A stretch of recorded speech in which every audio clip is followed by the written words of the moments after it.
బిలాస్పూర్ గ్రామంలో ఒక దట్టమైన మరియు రహస్యమైన అడవి ఉండేది. అడవిలో ఒక పెద్ద చెరువు ఉండేది. ఆ చెరువు ఒడ్డున ఒక సాధువు నిలబడి ఉన్నాడు.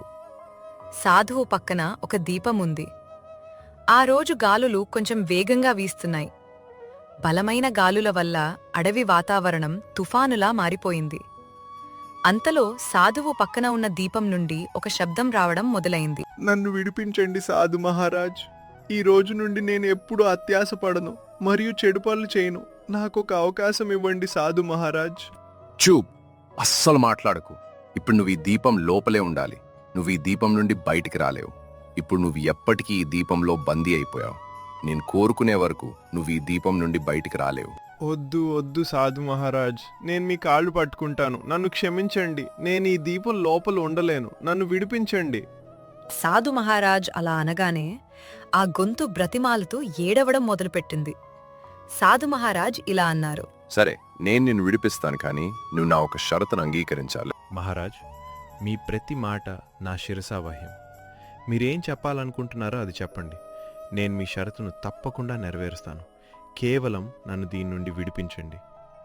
సాధు మహారాజ్, నేను మీ ప్రతి మాట వింటాను. సరే, అయితే నువ్వు ఎవరివైనా 3 కోరికలు తీర్చాలనే షరతుపైనే నేను విడిపిస్తాను. 1 కాదు, 2 కాదు, మొత్తం 3. ఆ 3 ఒక్క కోరిక తీర్చడంలో కూడా నువ్వు సోమరితనం లేదా అత్యాశ చూపితే ఆ క్షణమే నువ్వు మళ్ళీ ఈ దీపంలో బందీ అయిపోతావు. నీకు నా ఈ షరతు సమ్మతమేనా?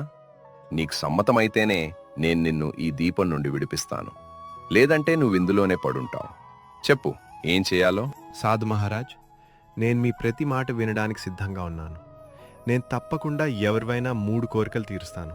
1 కాదు, 2 కాదు, మొత్తం 3 కోరికలు నేను తీరుస్తాను మహారాజ్. ఇప్పుడు నన్ను విడిపించగలరా? అప్పుడు సాధు మహారాజ్ కొన్ని మంత్రాలు చదివారు.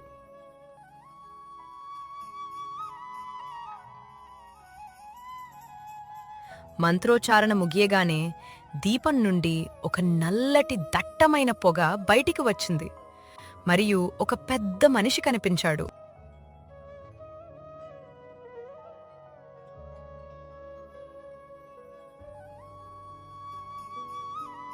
ఈ గ్రామంలో బిర్జు అనే కష్టపడి పనిచేసే మరియు నిజాయితీ గల జాలరి ఉండేవాడు. అతను రోజురోజుకు గ్రామంలోని చెరువు దగ్గరకు వెళ్లి అక్కడ చేపలు పట్టేవాడు మరియు ఆ చేపలను మార్కెట్లో అమ్మి తన ఇల్లు గడిపేవాడు.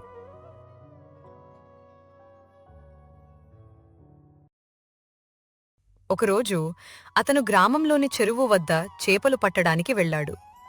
చేపలు పడుతుండగా అతని స్నేహితుడు రాజు తన వలతో అక్కడికి చేరుకున్నాడు.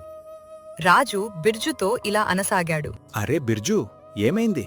ఈరోజు చేపలు పట్టడానికి ఇంత తొందరగా వచ్చావు? అంతా బావుంది కదా? అరే అవును బాయ్, అంతా బావుంది. కానీ నీకు తెలుసు కదా పెళ్ళాం గొడవ. అరే యార్, ఈరోజు ఆమె నా బుర్ర తినేసింది. ఎక్కువ చేపలు పట్టుకుని రమ్మని చెబుతోంది. ఇప్పుడు అంత ఎక్కువ చేపలు ఎక్కడి నుండి తీసుకురావాలో అర్థం కావట్లేదు. అవును బాయ్, అది నిజమే. సరే, పెళ్ళాల గొడవలు జరుగుతూనే ఉంటాయి. నువ్వు చెప్పు, నీ కూతురి చదువు ఎలా సాగుతోంది? అవును, బాగానే సాగుతోంది. మధ్య మధ్యలో ఆమె ఆరోగ్యం కొంచెం పాడవుతుంది. కాని ఇప్పుడంతా బావుంది, పైవాడిదయా. సరే సరే, అంతా ఆ దేవుడి కృప వల్లే జరుగుతుంది. మిగతాదంతా భగవంతుడి ఇష్టం. ఇద్దరు స్నేహితులు మాట్లాడుకుంటూ ఉండగానే అకస్మాత్తుగా బిర్జు వలలో కొన్ని చేపలు చిక్కుకున్నాయి. బిర్జు వెంటనే వలను బయటకు లాగాడు. అతనికి కొన్ని చేపలు దొరికాయి.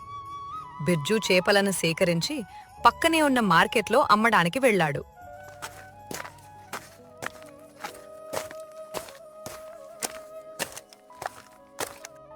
బిర్జు చేపలు అమ్మడానికి కూర్చోగానే అప్పుడే మార్కెట్లోకి ఒక చేపల కస్టమర్ వచ్చాడు. అతను బిర్జుతో ఇలా అనసాగాడు. అరే బాయ్, నీ చేపలు చాలా ఆకర్షణీయంగా కనిపిస్తున్నాయి. ధర ఎంత? అయ్యా, ఈ చేపలన్నీ నేను మీకు 20 నాణేలకు అమ్మగలను. మీరు కొనడానికి సిద్ధంగా ఉన్నారా? ఏమిటి 20 నాణేలా? అరే బాయ్, 20 నాణేలంటే చాలా ఎక్కువ. 15కిస్తే బావుంటుంది. అరే సరేలేండి, పర్వాలేదు. 15కే తీసుకెళ్ళండి. అప్పుడా కస్టమర్ బిర్జుకు 15 నాణేలిచ్చి చేపలన్నీ తీసుకుని వెళ్ళిపోయాడు. 15 నాణేలు చూసి బిర్జు చాలా సంతోషంగా కనిపించాడు. అతను మార్కెట్ నుండి తన ఇంటికి వెళ్లాడు.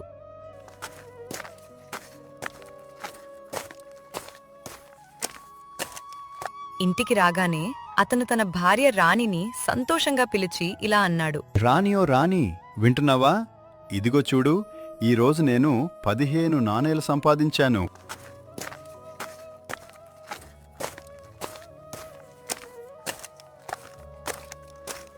అరే, 15 నాణేలు సంపాదించావా? ఈ మాట నువ్వు ఇంత గర్వంగా ఎలా చెప్తున్నావు?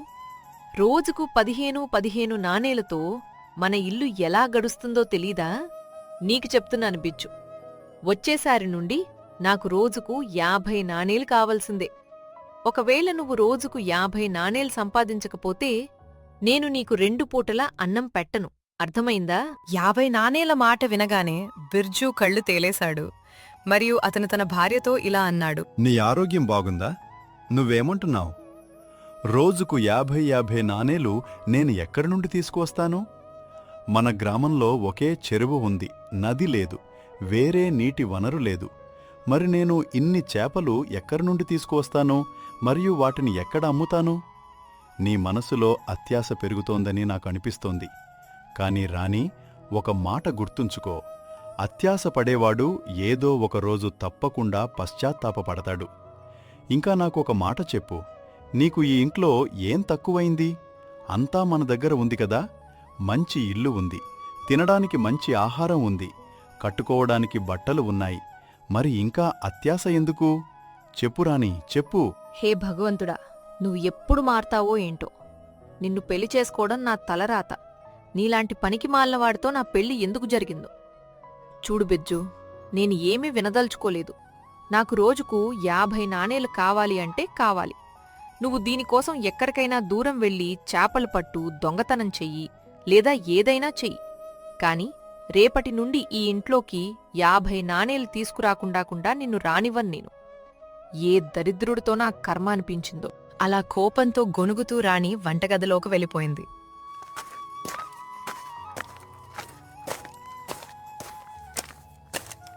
బిర్జు ఏదో లోతైన ఆలోచనలో పడిపోయాడు.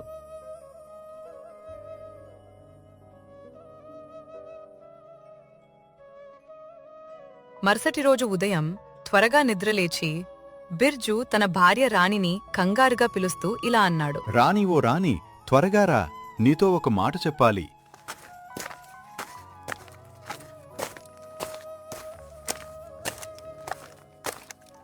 అరే బిజ్జు, ఏమైంది? ఆకాశం నెత్తిన పడిందా? అంత కంగారుగా నన్నెందుకు పిలుస్తున్నావు? రాణి బిర్జు చేతిలో వల మరియు కొన్ని అవసరమైన వస్తువులను చూసి అడిగింది. ఇదేంటి, నీ చేతిలో సామాన్లన్నీ ఉన్నాయి? నువ్వెక్కడికైనా దూరం వెళ్తున్నావా? అవును రాణి, అదే నేను నీకు చెప్పాలనుకుంటున్నాను. నిజానికి నేను దూరంగా ఉన్న అడవిలోని చెరువులో చేపలు పట్టడానికి వెళ్తున్నాను. నువ్వన్నావు కదా, ఎక్కువ చేపలు పట్టు, ఎక్కువ సంపాదించు అని. అందుకే ఈరోజు నేను ఆ దూరంగా ఉన్న అడవికి వెళ్తున్నాను.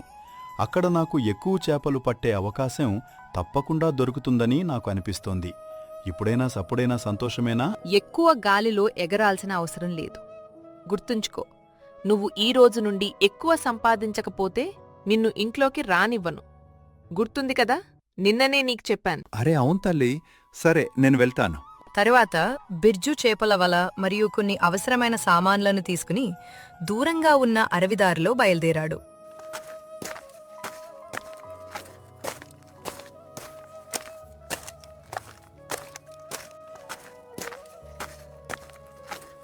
అతను అడవిలోకి వెళ్తుండగా అతనికి ఏదో వింతగా అనిపించింది. ఎక్కడైనా ఈ అడవి మాయా అడవి కాదు కదా? నాకిక్కడ ఏదో వింతగా అనిపిస్తోంది. ఈ అడవి ఏదో మామూలు అడవి కాదని అనిపిస్తోంది. ఏదేమైనా ఈయన ఈ అడవిలో నాకు చాలా చేపలు ఉన్న చెరువు ఏదో ఒకటి తప్పకుండా దొరుకుతుంది.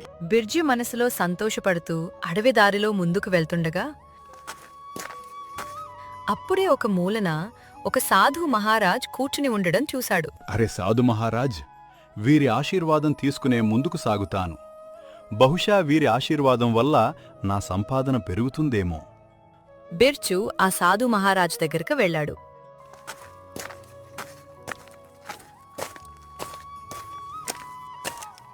బిర్జున్ చూడగానే సాధు మహారాజ్ ఇలా అన్నారు. రారా బిర్జు, నేను మీకోసమే ఎదురు చూస్తున్నాను. సాధు మహారాజ్ నోటి నుండి తన పేరు విని బిర్జు ఆశ్చర్యపోయాడు మరియు సాధు మహారాజ్తో ఇలా అన్నాడు. మహారాజ్, మీకు నా పేరు ఎలా తెలుసు? మనం ఇప్పటివరకు ఎప్పుడూ కలవలేదు కూడా. మీరు నిజంగా అద్భుతమైన సాధు మహారాజ్. నువ్వు నీ భార్య వల్లే ఈ అడవికొచ్చావని కూడా నాకు తెలుసు. బిర్జు, నా దగ్గర నీ సమస్యకు పరిష్కారం ఉంది. నువ్వు ఒక నిజాయితీ గల మరియు కష్టపడి పనిచేసే జాలరివని నాకు తెలుసు. నా మాట జాగ్రత్తగా విను. ఇక్కడి నుండి కొంచెం దూరంలో నీకొక పెద్ద చెరువు కనిపిస్తుంది. ఆ చెరువులో ఒక రహస్యమైన దీపం ఉంది. ఆ దీపాన్ని వెతుక్కో.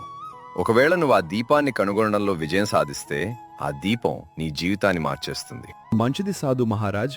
ఆ దీపం రహస్యమైనదా లేక మాయాదీపమా? నీ ప్రతి ప్రశ్నకు సమాధానం నీకు మెల్లమెల్లగా తప్పకుండా దొరుకుతుంది. అంతలో అకస్మాత్తుగా ఆ సాధు మహారాజ్ అక్కడి నుండి మాయమైపోయారు. సాధు మహారాజ్ మాయమైన తర్వాత బిర్జు తన మనసులో ఇలా అనుకున్నాడు. ఈ సాధు మహారాజ్ నిజమే చెబుతున్నారని అనిపిస్తోంది.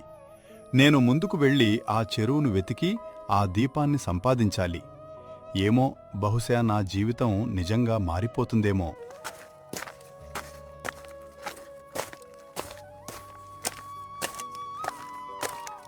ఆ తర్వాత అతను ప్రయాణం మొదలుపెట్టాడు. కొద్దిసేపు నడిచిన తర్వాత అతనికి దూరంగా మెరుస్తున్న నీటి వనరు కనిపించింది. దగ్గరకు వెళ్ళగానే తన ముందు ఒక పెద్ద చెరువు ఉండటం చూశాడు. చెరువును చూసి బిర్జు చాలా సంతోషపడ్డాడు మరియు సంతోషంగా ఇలా అన్నాడు. నేను వెతుకుతున్న చెరువు ఇదేనని అనిపిస్తోంది. సరే, ఇప్పుడు ఇందులో వలవేసి చూస్తాను. బహుశా నా వలలో ఆ మాయాదీపం చిక్కుతుందేమో. అప్పుడు బిర్జు వలను చెరువులో వేశాడు. చాలా వెతికినా అతనికా దీపం దొరకలేదు. అలాగే అతని వలలో ఒక్క చేప కూడా చిక్కలేదు. ఆ సాధు బాబా నన్ను పిచ్చివాణ్ణి చేసినట్టున్నారు. ఇక్కడ ఏమీ లేదు. బిర్జు తన వలను లాగి వెనక్కి వెళ్ళిపోదామనుకునేలోపు అతనికేదో వింతగా అనిపించింది. అతను వలను లాగుతున్నాడు కాని వల బయటికి రావడానికి చాలా బలం అవసరమవుతోంది. అతను జాగ్రత్తగా నీటిలోకి చూశాడు. నీటిలోకి చూడగానే బిర్జు ఆశ్చర్యపోయాడు. అతని చేపల వలలో ఒక వింతైన దీపం చిక్కుకుని ఉండడం చూశాడు. దీపాన్ని చూసి బిర్జు చాలా సంతోషపడ్డాడు మరియు అతనికి సాధు మహారాజ్ మాటలు గుర్తుకు వచ్చాయి. దీనర్థం సాధు మహారాజ్ చెప్పింది నిజమే. ఆయన నిజంగా అద్భుతమైన సాధువు. కానీ ఈ దీపంతో నా జీవితం ఎలా మారుతుందో నాకు అర్థం కావటం లేదు. అంతలో దీపం నుండి గొంతు రావడం మొదలైంది. బిర్జు భయంతో దీపాన్ని తన చేతి నుండి కింద పడేశాడు. దీపం కింద పడగానే అడవిలో అకస్మాత్తుగా బలమైన గాలులు వీచాయి. చుట్టుపక్కల వాతావరణం అంతా మారిపోయింది మరియు అకస్మాత్తుగా దీపం ఒక పెద్ద మనిషి ఆకారంలోకి మారిపోయింది. ఆ రూపాన్ని చూసి బిర్జు భయపడిపోయాడు. భయపడకు, నేను చిరాగ్ దేవ్ని. నేను మీ ప్రతి కోరిక తీర్చడానికొచ్చాను. చెప్పు, నీకేం కావాలి? చిరాగ్ దేవ్ గారు, నిజానికి నా జీవితంలో పెద్దగా కోరికలేమీ లేవు. నా జీవితంలోకే ఒక కోరిక ఉంది. అది నేను చాలా ధనం సంపాదించాలి. లేదు, నేనో కోరిక తీర్చును. నువ్వు నన్ను 3 కోరికలు కోరాలి. నువ్వు నాకు 3 కోరికలు చెప్పాలి. సరే, అయితే ఒక పని చేస్తాను. నేను నిన్ను మా ఇంటికి తీసుకువెళ్తాను. అక్కడ నా కుటుంబం అంతా ఉంది. నా కొడుకు మరియు నా భార్య రాణి. అక్కడికి వెళ్ళి నేను మీకు నా 3 కోరికలు చెబుతాను. సరే, పర్వాలేదు. ఇప్పుడు నువ్వు పని చేయి. మంత్రం చదివి నన్ను మళ్ళీ దీపం లోపల పంపించు. అయ్యో, కాని చిరాగ్ దేవ్ గారు, ఒక సమస్య ఉంది.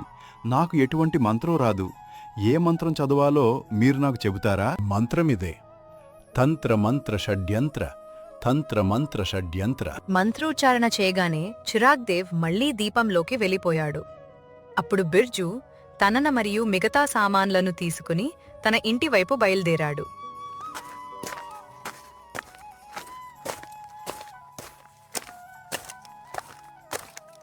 బిర్జు ఆ మాయాదీపాన్ని తీసుకుని ఇంటి లోపలికి వెళ్ళాడు. అతని భార్య చాలా కోపంగా బిర్జును చూసి అరవడం మొదలుపెట్టింది. అరే రాణి, నా మాట విను. ఇది పనికి మారిన వస్తువు కాదు. ఇది చాలా విలువైనది. ఇదంతా ఏంటి? మరియు ఈ పనికి మాలిన వస్తువును నా ఇంట్లోకి ఎందుకు తీసుకొచ్చావు? నీకు చెప్పాను కదా, నాకు రోజుకు 50 నాణేలు కావాలని. ఇకపై నువ్వు ఇంట్లో ఉండవు. నీకిక్కడ తిండి, నీళ్లు అన్నీ బంద్. వెళ్ళు, నా ఇంటి నుండి బయటికి వెళ్ళిపో. అరే రాణి, అవేమీ కాదు.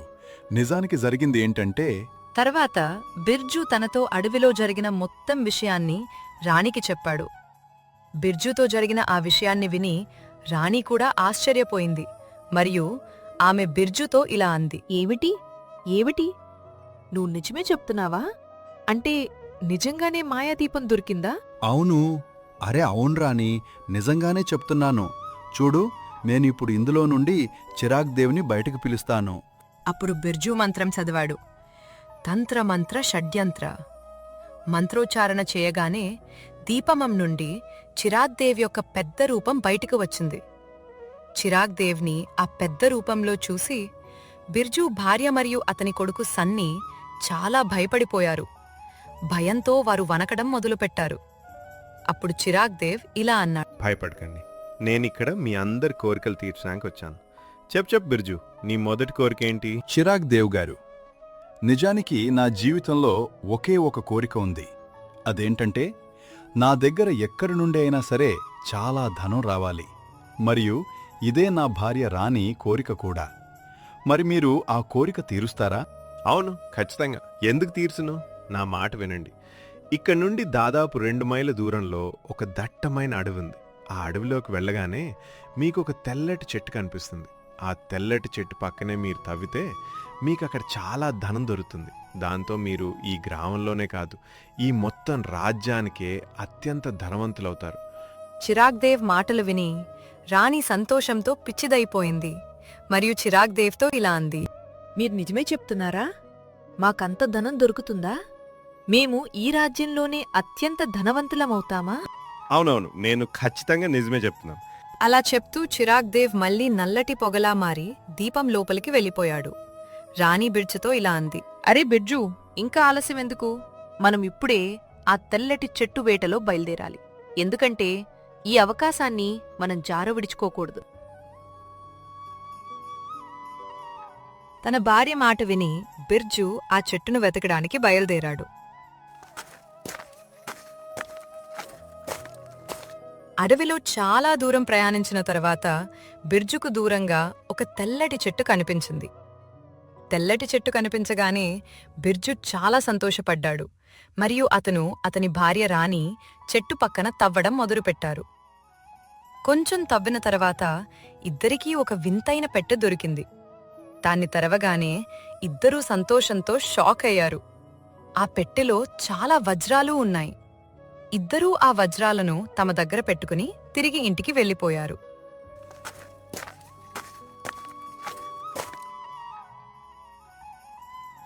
రాణి మరియు బిర్జు ఇద్దరూ ఆ వజ్రాలను అమ్మేశారు. అవి అమ్మగా వారికి ఎంత సంపద వచ్చిందంటే వారు ఆ మొత్తం రాజ్యానికే అత్యంత ధనవంతులయ్యారు. ఇప్పుడు బిర్జు మామూలు పూరి గుడిసెలో కాదు, ఒక విలాసవంతమైన భవనంలో ఉంటున్నాడు. ఇప్పుడు అతని మొత్తం కుటుంబ జీవితం మారిపోయింది. ఒకరోజు బిర్జు తన ఇంటి ముంగిట కూర్చుని ఉండగా అప్పుడే దీపం నుండి శబ్దం రావడం మొదలైంది. మరియు మరోసారి ఆ చిరాగ్ దేవ్ దీపం నుండి బయటకు వచ్చి బిర్జును అడిగాడు. నీ మొదటి కోరిక తీరినట్టుంది. చెప్పు, ఇప్పుడు నీ రెండో కోరిక ఏంటి? అది నేను ఇప్పుడే తీర్చేస్తాను. చిరాగ్ దేవ్ గారు, నా జీవితంలో పెద్దగా కోరికలేమీ లేవు, కానీ నా కొడుకు పుట్టినప్పటి నుండి అతని కోసం నాకు ఒక మనసున్న కోరిక ఉంది. అదేంటంటే, వాడు ఈ మొత్తం రాజ్యంలోనే అత్యంత తెలివైన వ్యక్తి అవ్వాలి. మరి మీరు ఆ కోరిక తీర్చగలరా? అవునవును బాయ్, ఎందుకు తీర్చలేను? నువ్వు ఏ కోరిక కోరినా నేను అది తీరుస్తానని ముందే చెప్పాను కదా. ఈ రోజు నుండి నీ కొడుకు సన్నీ ఈ రాజ్యంలోనే అత్యంత తెలివైనవాడు. ప్రజలు అతని దగ్గరకు వచ్చి తమ ప్రశ్నకు సమాధానం పొందుతారు. అలా అని చిరాగ్ దేవ్ మళ్లీ దీపం లోపలికి వెళ్ళిపోయాడు. మరుసటి రోజే బిర్జు ఇంటి బయట రాజ్యంలోని ప్రజలందరూ వచ్చి నిలబడ్డారు మరియు వారు బిర్జును బయటకు పిలిచి అడగడం మొదలుపెట్టారు. అరే ధన్యవాదాలు, ధన్యవాదాలు. నిజానికి నా కొడుకు సన్నీ చాలా తెలివైనవాడు. అతని దగ్గరకు ఎవరు ఎటువంటి సమస్య తీసుకువచ్చినా దాన్ని అతను పరిష్కరిస్తాడు. ఈ మాటలన్నీ విని రాణి భవనం బయటకొచ్చింది. రాజ్యంలోని చాలా మంది ప్రజలు భవనం బయట గుమిగూడి ఉండటం చూసింది. ఆమె బిర్జును అడిగింది. అరే బిర్జు, ఈ ప్రజలందరూ ఎవరు? అరే రాణి, ఈ ప్రజలందరూ రాజ్యంలోని దూర ప్రాంతాల నుండి వచ్చారు మరియు వారు సన్నీని కలవాలి. మన సన్నీ ప్రతి ఒక్కరి సమస్యను తీరుస్తాడని వారికి తెలిసింది. అతను చాలా తెలివైనవాడు అయ్యాడు కదా. బిర్జు మాటలు విని రాణి చాలా సంతోషపడింది.